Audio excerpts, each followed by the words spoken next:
out for old boy, Lacey Peterson, okay? Pancake, stop, but one of the episodes is the repeat. Pancake! Hi! Hey y'all, welcome to September. Happy September. September is my favorite month, I will say, because it's the start of fall, it's my birth month, the weather starts cooling down a lot, which I really appreciate. I am excited for today's video because we are going to go over everything that I watched in August. Starting off with some stats. So I watched 25 films in August. 9 of those were theater watches and 7 of those 25 were rewatches. I'm going to go through this from lowest rating to highest rating, which is typically what I usually do, but feel free to use the timestamps below to go to whatever star rating you're curious about. So starting off with half stars, we had 0 half stars for last month, which is great.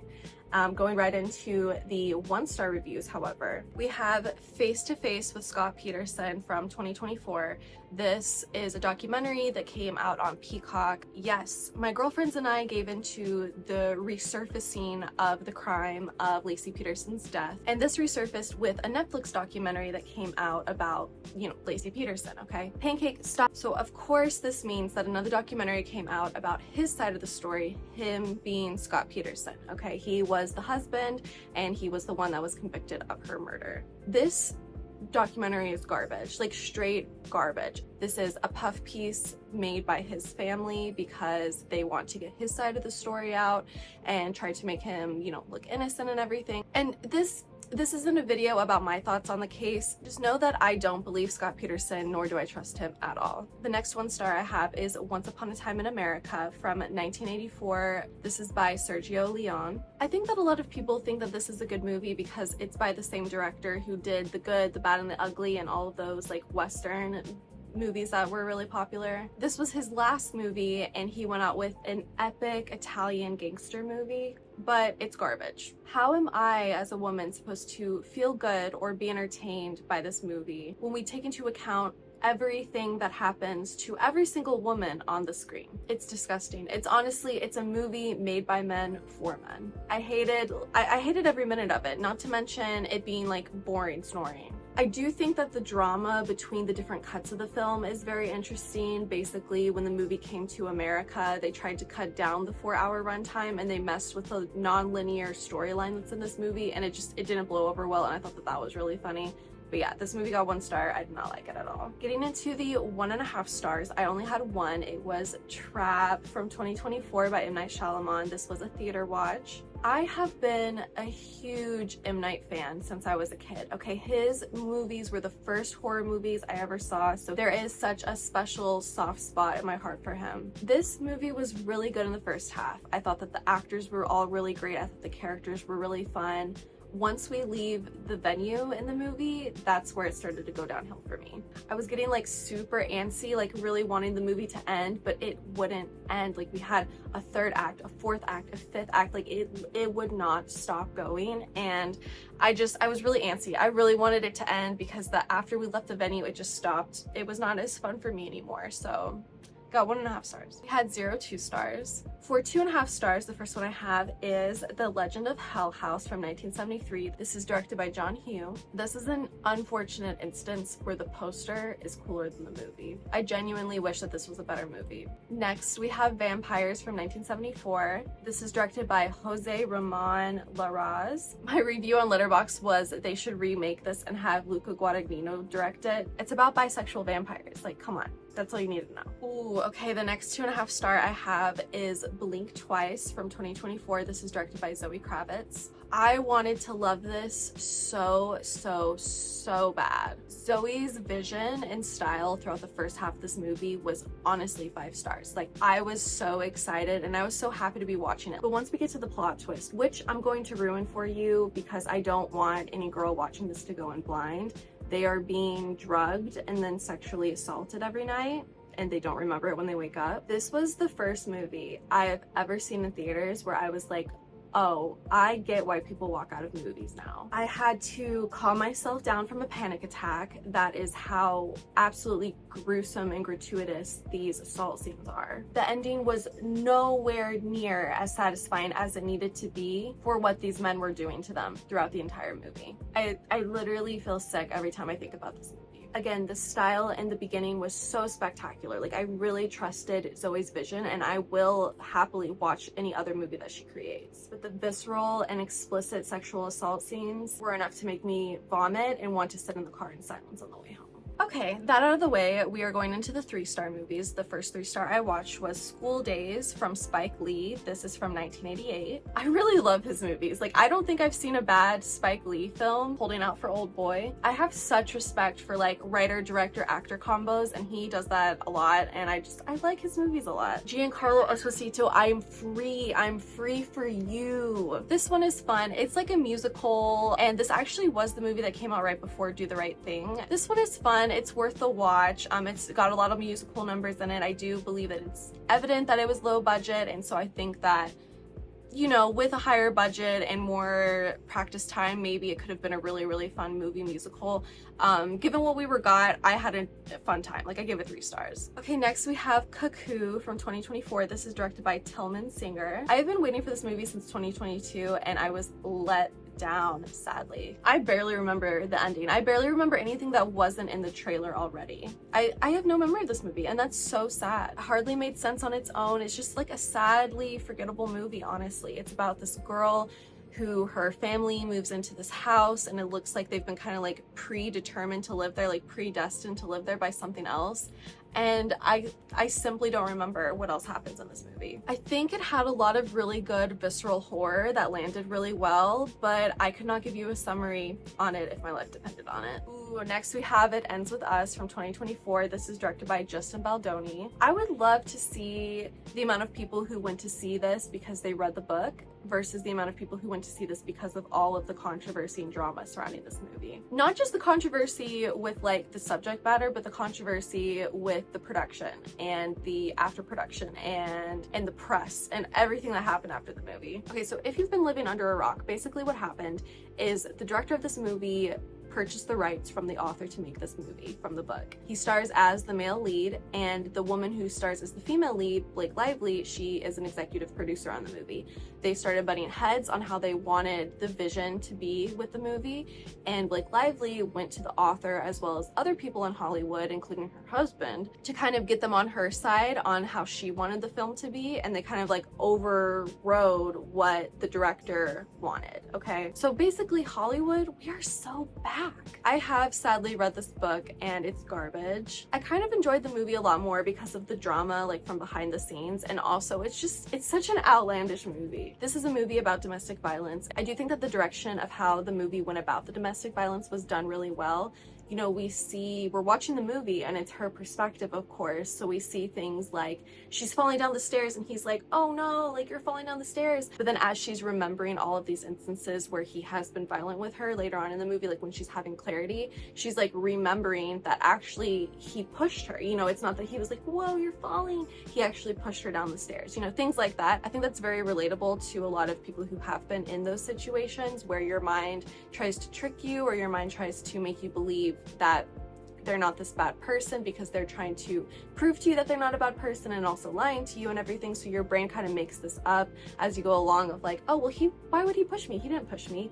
But then suddenly once you have the clarity of everything that has happened to you, you are able to remember how things actually happened. And I thought that that direction, like the way that that had happened, was very well done. Next, I watched Am I Okay from 2022. This is directed by Stephanie Aline and Tig Notaro. Basically, this is about a girl who realizes that she's gay and her best friend tries to like force her to go out and experience being gay. I think overall it was a really underwhelming movie, but Dakota Johnson is in it and I love Dakota Johnson. Her humor will save me every time, so I had fun. Ooh, next I watched The Fall of the House of Usher from 2023, directed by Mike Flanagan. This is a Netflix limited series that he did. Okay, it was a really cool idea, but I was severely bored by the execution. It's the story of the fall of the House of Usher, where all of his family dies really terrible deaths because of a curse that was placed on the patriarchal figure in the family. But all of the episodes are based on another poem or short story by Edgar Allan Poe. So like,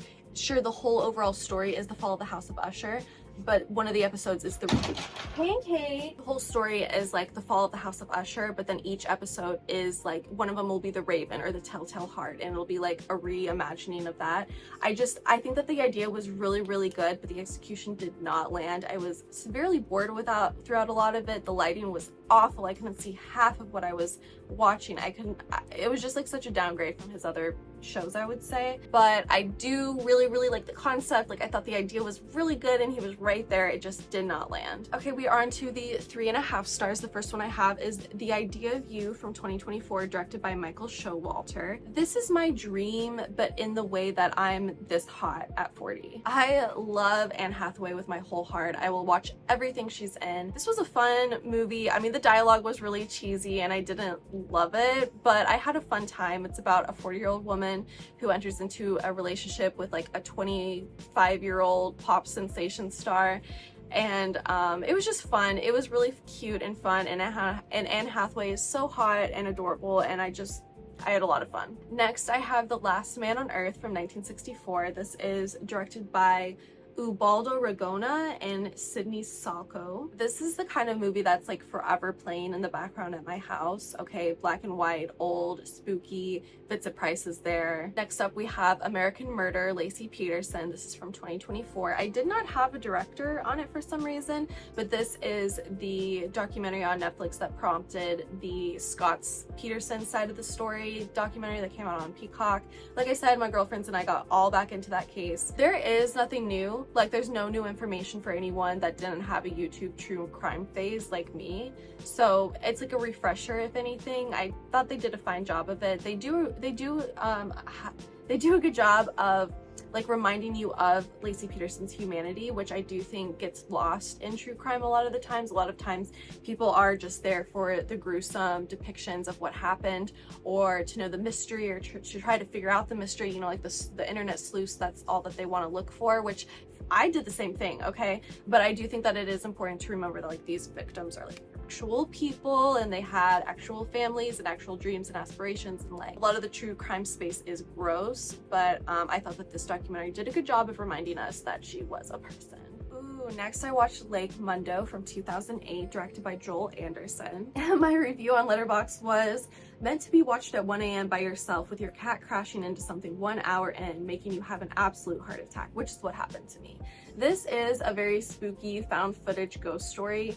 I don't love ghost stories. I don't think that they really hit for me, but I do think that this one was very impressive. I definitely was spooked, and like I said, it's literally the kind of movie that you have to watch by yourself at 1 a.m. Like, if you're watching it middle of the day with a group of friends, it's not gonna hit. Like, no one's gonna be paying attention to this. But if you're alone under the covers with a flashlight, like that's how this movie was meant to be watched. It's a found footage film about a girl who has died, and it's a ghost story, and it's really good. My one critique is that there is a subplot having to do with the neighbors that was really random and it went nowhere, and I wish that it had gone somewhere. I didn't hate that it was put into the movie, but if it had gone somewhere, it could have made it like a higher rating maybe, but that's my only critique. Next, I watched Magnolia from 1999 from Paul Thomas Anderson.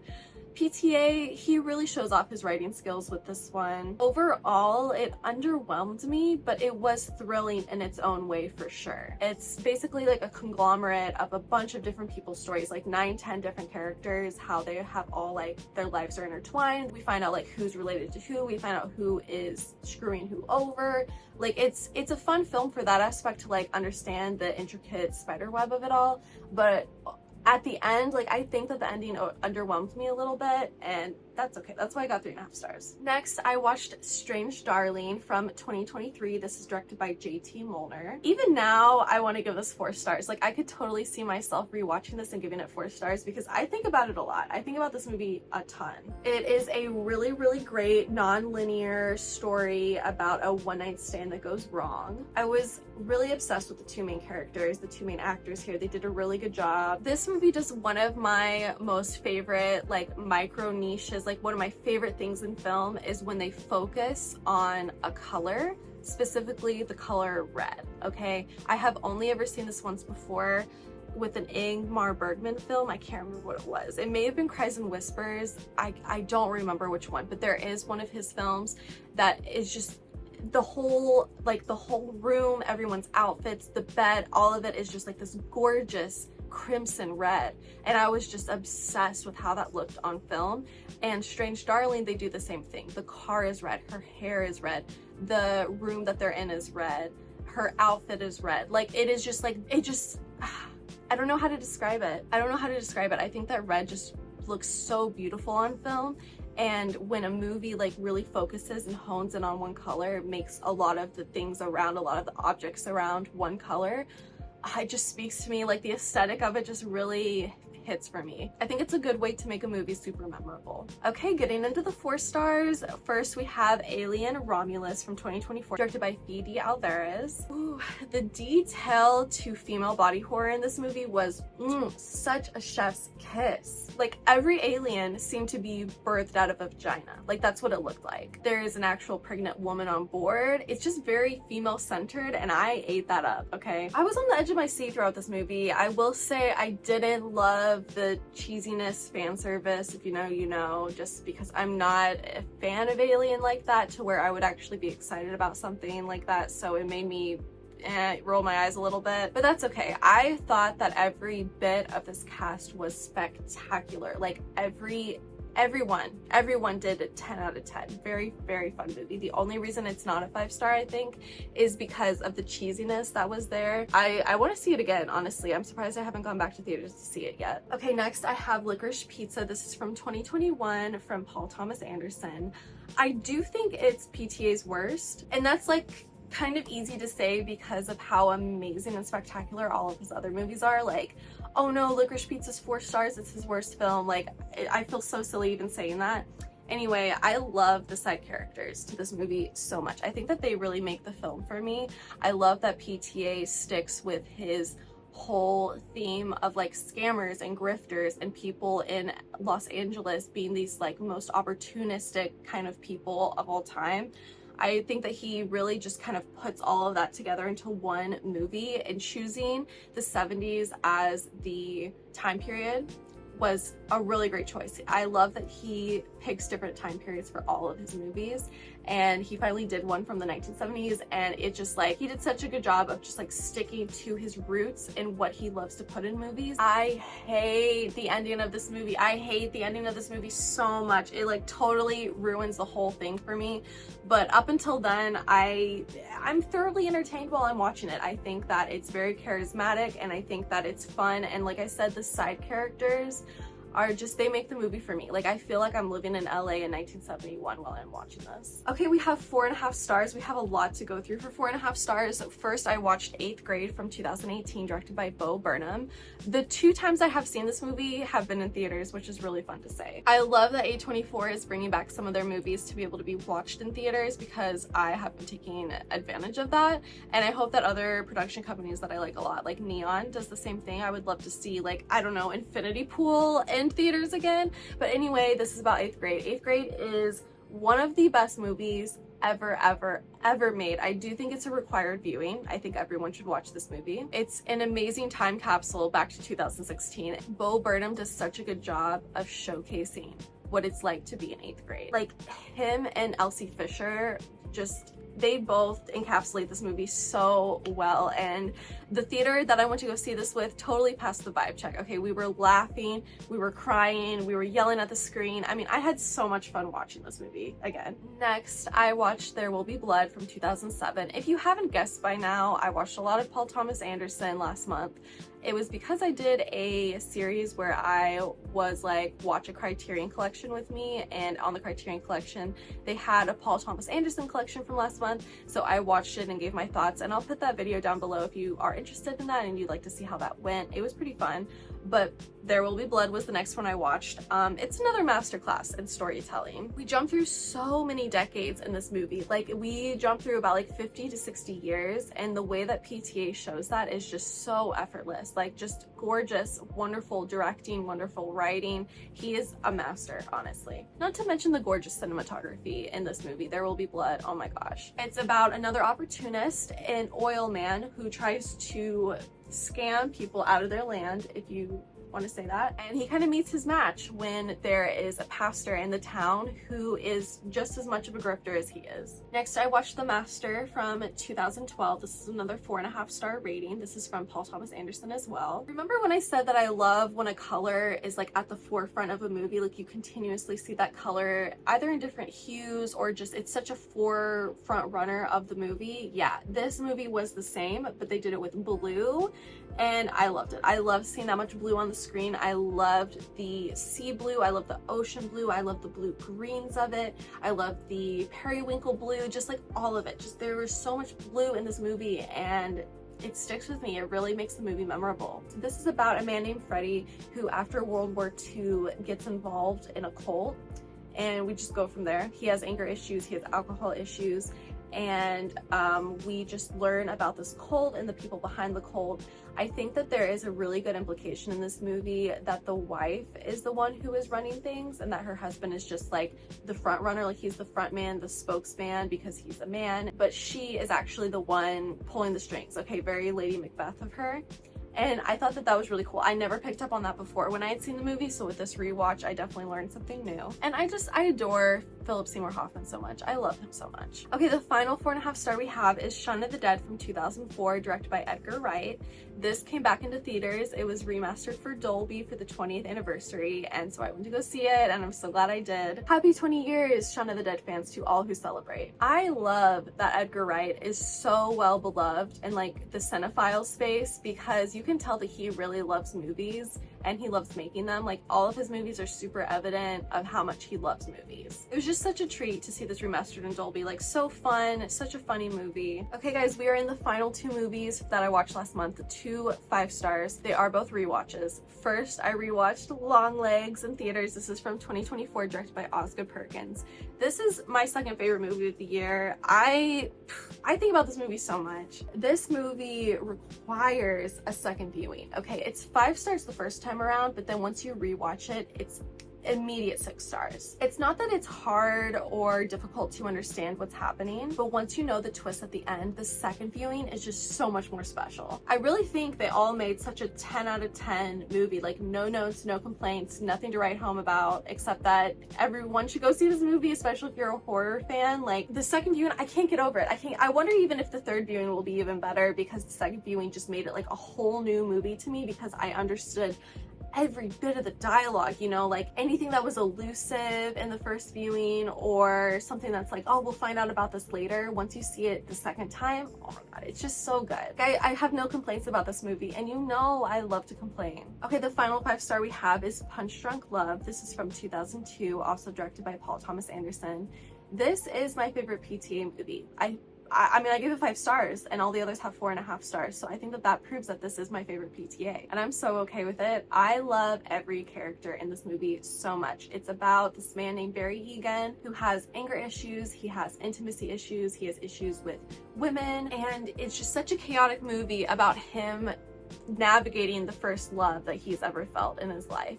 It also has a lot to do with scams. Hello PTA, it's what he does best. There are many people scamming in this movie. There are many scams going on in this movie, and it's so much fun. Another thing I love about it is that it's super chaotic. It's so Safdie Bros in that every second, every minute of this movie is filled with music, noise, conversations, the main storyline, other conversations happening, other music happening, other noises in the background. It's so chaotic. It's romantic in the silliest of ways, but also just such an amazing movie. I could watch it anytime. Okay, that was everything that I watched in August. I hope you guys enjoyed. Did you have fun, Pancake? Yeah? Oh, she had fun. Yeah, she did. I hope you guys enjoyed it. I have a lot of good videos scheduled for this month, and I'm really excited to share all of my content with you guys. So definitely subscribe if you haven't so that you don't miss that. Maybe turn on notifications so that you don't miss anything in the future. And don't forget to like this video if you did, and feel free to share it if you would like to. I really appreciate your guys' support, and I will catch you in the next one. Mwah! Bye. Love you.